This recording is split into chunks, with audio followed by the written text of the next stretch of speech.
Why do we need all these data centers? Well, AI. So if you think steam engines, and then think electrical grid, and then think interstate highway, and then think internet, and then think AI. So all of those major technological developments, steam engine, right? Industrial revolution, electrical grid powered the industrial revolution and brought electricity to the household. Computers, internet, AI is going to be infrastructure level capacity for every country. So if you don't have enough compute to do all the stuff, to run all the robots and run all the cars and, you know, the fleet of robo-taxis that Tesla's going to put out and everyone's going to put out, your country will not be able to compete. If your town hasn't invested in local data centers, right? Or, you know, if your town right now is saying, fuck the data centers, get them out of here,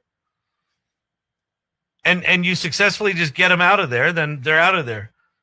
Another thing that you could do with your town is you could say, hey, we're willing to talk about having a data center here, but we want to know what's in it for us. How about this? You build your damn data center, but you give us a wing of it that is compute for all of our citizens in this town.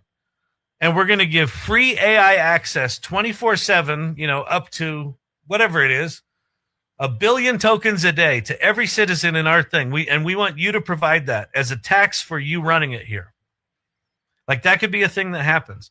So having access to high-powered inference will literally be power, like electrical power, right? If you live without electrical power, you can't do as much stuff.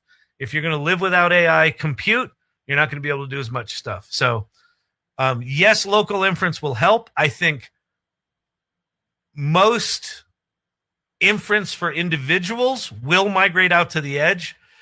Like, we will have phones within the next 3 years that are so powerful, and then models that are so good that are quantized for phones, that everyone's individual device like this will likely be doing things as powerful as what I'm doing on a 64 gig MacBook Pro right now. Like, that'll be coming. But the high end compute stuff, I think the appetite for that is insatiable. Todd.